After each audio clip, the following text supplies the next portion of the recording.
All right, here we go. We're trying a new thing, discussing Shiloh sermon and recording it for the Shiloh planning group in case I can't be there. And so here we go. We are looking at Romans 9, 10, and 11, and we're going to select some specific verses because that's an awful lot of stuff for a Shiloh sermon. But I'm going to give you the overarching theme here as we get started. Having discussed Romans 8, what life in the Spirit looks like, Paul addresses in chapter 9 a theological question, and it's this: why don't the Israelites have that life in the Spirit? Why is it that the Israelites, if they are God's chosen people, why did many of them reject the Christ? Why is it the case that not all of Israel is Israel, as Paul puts it in chapter 9? And the answer that he gives to this question, in short, is that God has hardened some within Israel so that Gentiles can come to faith. He says that God has prepared some of the Israelites for faith, and others he has hardened so that through their trespass, Gentiles can come to faith. In chapter 10, in chapter 9, he gives all sorts of examples of how this works. Sarah, Rebekah, Isaac, Esau, Jacob, Moses, Pharaoh, Hosea, Isaiah, and so forth.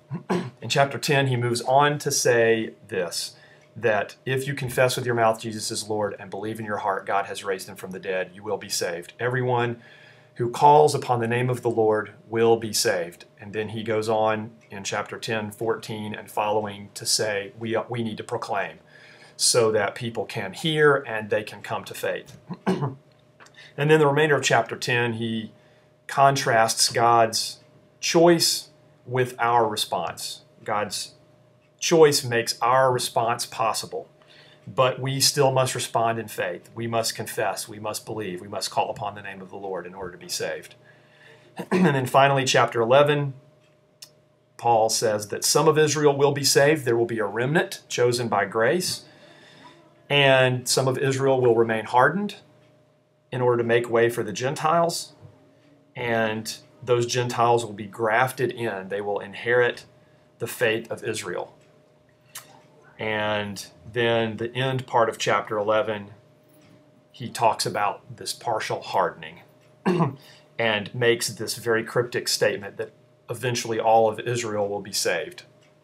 Now, I guess we could focus on a lot of stuff, but what I want to focus on is not what people hypothesize that these chapters say, but what these chapters actually do say. Some have used these chapters to argue for some kind of dual predestination, so that God chooses all who will be saved and only those will be saved, and God chooses all of those who will be destined for eternal damnation, and they are destined no matter what they do.